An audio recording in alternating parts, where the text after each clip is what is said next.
అన్నేళ్లు పరిపాలించి power ఉన్న మీరు, తెలంగాణ ఇచ్చిన మీరు, మిమ్మల్ని పక్కన పెట్టి ఇప్పుడిప్పుడే ఉద్యమంలో వచ్చి ఒక 10 ఏళ్ల బట్టి ఉద్యమం చేసిన టీఆర్ఎస్కి కట్టబెట్టారు వాళ్ళు power.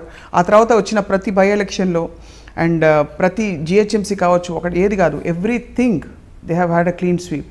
How do we explain that or understand? How do you rationalise it when you wake up? Telangana ఉద్యమం ఉద్యోగాల కొరకి, సామాజిక న్యాయాన్ని కొరకి, ప్రజల్లో ఉన్న అసంతృప్తిని, ఆకాంక్షని, 60 సంవత్సరాల సమైక్య పాలనలో జరిగిన అన్యాయాన్ని ప్రజలు తెలంగాణ ఉద్యమంలో వ్యక్తపరచడం జరిగినది.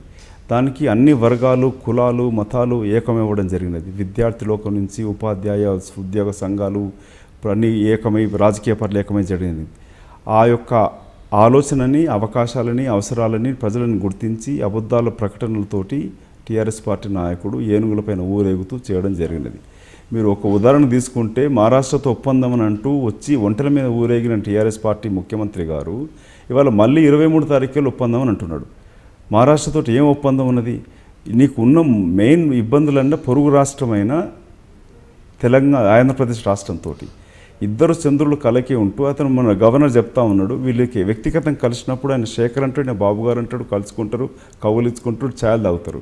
గవర్నర్ తోటి వాళ్ళు పున్నమి చంద్రులు అంటున్నాడు, ప్రజలకేమో చీకట్లో వంచుతూ ఉన్నారు. సో వీళ్ళు ఇక్కడ ఒకరినొకరు తిట్టుకుంటుంది. రాష్ట్ర విభజన ఒక ఎమోషనల్గా జరిగినది. అది జరిగినప్పుడు టీఆర్ఎస్ పార్టీ నాయకుడు తెలంగాణ నేనే రక్షిస్తానంటూ, గతంలో ఆంధ్రులు దోచుకుంటారని చెప్పిన వ్యక్తి హైదరాబాద్ ఎన్నికలకు వచ్చినప్పుడు ఆంధ్ర వాళ్ళకు ముళ్ళు గుచ్చుకుంటే పన్నుతో తీస్తానని చెప్పి, లేక ఈనాడు అక్కడ రామోజీ స్టూడియో 1000 నాగలతో దుడ్డుతున్న వ్యక్తి వాళ్ళ 2,000 ఎకరాలు వాళ్ళకి ఇవ్వడం కానీ, అది మేము ప్రశ్నించినప్పుడు ఆంధ్రలోకి తొత్తులని చెప్పి మాట్లాడారు. ఇవాళ ఇదే ఆంధ్ర కాంట్రాక్ట్, ప్రతి ఆంధ్ర కాంట్రాక్టర్ ఆంధ్ర వాళ్ళే ఉన్నారు, ఎవరైనా చేసుకోవచ్చు కాదనట్లే. కానీ వీళ్ళు గతంలో వీళ్ళు దోచుకుంటారని చెప్పి వీళ్ళు దోచిపెట్టడం కానీ, నీళ్లు నియామకాలు ఉద్యోగాలంటూ చెప్పిన వాళ్ళకి ఇప్పుడు ఒక ఉద్యోగం ఇప్పటిదాకా ఏర్పాటు చేయకపోవడం కానీ, 2 సంవత్సరాల నుంచి యూనివర్సిటీస్కి ఒక వైస్ ఛాన్సలర్ నియమించకపోవడం కానీ, లేక టీఆర్ఎస్ పార్టీ వచ్చినప్పటికీ ఒక్క ప్రభుత్వ ఆసుపత్రిలో ఒక అదనంగా ఒక బెడ్ ఏర్పాటు చేయడం జరగలే. ఒక పేద విద్యార్థికి కేజీ టు పీజీ ఉచిత విద్య అన్న ముఖ్యమంత్రి ఇప్పటివరకు దాన్ని మొదలు కూడా పెట్టలేదు. 2 బెడ్రూమ్ హౌసెస్ హైదరాబాద్లో ప్రముఖంగా చెప్పినాడు. 2 బెడ్రూమ్ హౌసెస్ అయితే చాలా 1,00,000 ఇల్లు కడతామని చెప్పినాడు. నిన్న కాక మొన్న ఇప్పుడు సంవత్సరం కావస్తున్నది, అసలు ముగ్గు కూడా వేయలే. ఆయన దత్తత తీసుకున్న గ్రామాలలో ఒక మోడల్ హౌస్ కట్టేసి అది చూపించేసి సినిమా చూపిస్తూ ఉన్నాడు. ఐడియల్ కాలనీ తప్ప తెలంగాణ జిల్లాలో ఎక్కడ కూడా, ఒకటి మీకు ఉదాహరణ చెప్తాను. మొన్ననే ముఖ్యమంత్రి 1,00,000 ఇల్లు కడుతున్నాం అంటాడు, తెల్లారి కుమారుడు తారక రామారావు గారు, పేరు తారక రామారావు, పెట్టేమంటాడు ఈ సంవత్సరం 25,000 కడతాం, ప్రభుత్వ ప్రైవేట్ భాగస్వామ్యంలో కడతామంటాడు. ఇప్పటిదాకా అసలు మొదలే పెట్టలే. సంవత్సరం లోపలే అదనంగా హైదరాబాద్ నగరానికి 100 సీట్ల దాకా గెలిపించినందుకు 1,00,000 అదనంగా ఇల్లు కడతామని చెప్పినాడు. ఇట్లాంటి అబద్ధం ఆరోపణలు చేస్తూ వీళ్ళకి మిషన్ భగీరథ కంటూ హామీ అనే ప్రాజెక్టుకి కాంట్రాక్టులు దొరుకుతాడు. మిషన్ కల్వకుంట్ల, అది కాకతీయ, దానికి కాంట్రాక్టులు దొరుకుతారు. కానీ పేదలకు ఇచ్చే 2 బెడ్రూమ్ హౌస్కి మాత్రం కాంట్రాక్టర్స్ దొరకడు. సో దీన్ని బట్టి అర్థమవుతుంది వీళ్ళు ఏ విధంగా తప్పుడు ఆరోపణలతో అధికారం రావడం అనేది.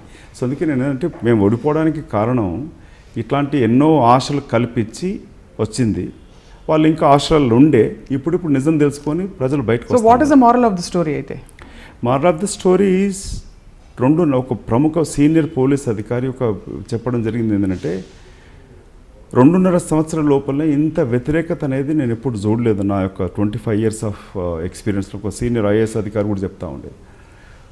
ఎప్పుడు కానీ ఆఖరి సంవత్సరంలో ప్రభుత్వం వ్యతిరేకత మొదలవుతుంది, కానీ ఇక్కడ టీఆర్ఎస్ పార్టీ పైన, ప్రభుత్వం పైన వ్యతిరేకత 2.5 సంవత్సరాల్లో మొదలవుందనేది మొదటిసారి గమనిస్తున్నామని చెప్తున్నారు. ప్రజలలో వెళ్తూ ఉంటే స్పందన కనపడతా ఉంది. ప్రజా సంఘాలన్నీ కూడా కొత్తగా ఏర్పడ్డ ప్రభుత్వం కదా, కొన్ని రోజులు చూస్తామని చెప్పినాడు. వీళ్ళేదో ఇప్పుడే అంటే తెలంగాణ రాష్ట్రం కాలి నల్ల నీళ్ళకు సన్నబియ్యానికి అన్నట్టు, అసలు స్వతంత్రం వచ్చినప్పటి నుంచి ప్రజలు ఎక్కడ నల్ల నీళ్ళు తాగుతలేదు అన్నట్టుగా దాన్ని ప్రచారం చేస్తూ, నల్ల నీళ్లు ఇస్తాం ఇంటింటికని ఇయ్యని హామీకి చెప్తూ, వీళ్ళు ఇస్తామన్న రిజర్వేషన్ కానీ, 2 బెడ్రూమ్ హౌసెస్ కానీ, లేక కేజీ టు పీజీ ఉచిత విద్య కానీ ఇవి ఇవ్వకపోతే ఓటు అడగమని ఎక్కడ అనట్లే. ఇట్లాంటివి ప్రయత్నాలు చేస్తూ ప్రజలను మభ్యపెట్టే ప్రయత్నం చేస్తూ ఉన్నారు. కానీ ప్రజలు గమనిస్తున్నారంటారు మీరైతే? 101% అండి. కాంగ్రెస్ పార్టీ చేసిన తప్పులు ఉండొచ్చు, దానికి ప్రజలు శిక్షించినారు. ఏం తప్పులు ఉన్నాయి? ఒక 2-3 అంటే ఎప్పుడైనా? ఇప్పుడు మీరు కూడా ఆచరణ సాధ్యం కానీ హామీలు ఇచ్చారు, సరిగ్గా ప్రచారం చేసుకోవడం కూడా ఒక కారణం. మీ వరకు మాత్రం మీ తప్పులన్నీ కొంచెం మంచి తప్పులు ఉంటాయి. లేదు, అట్లా లేదు. అంటే we are not that stupid not to agree our own mistakes. Obviously ఇప్పుడు 44 సీట్స్ తగ్గిందని ఓవరాల్గా ఇప్పుడు ఈ 2019 స్ట్రాటజీ మీరు ఏ విధంగా వర్కౌట్ చేస్తున్నారంటే you think that there is any chance that Congress party will come back ఇక్కడ?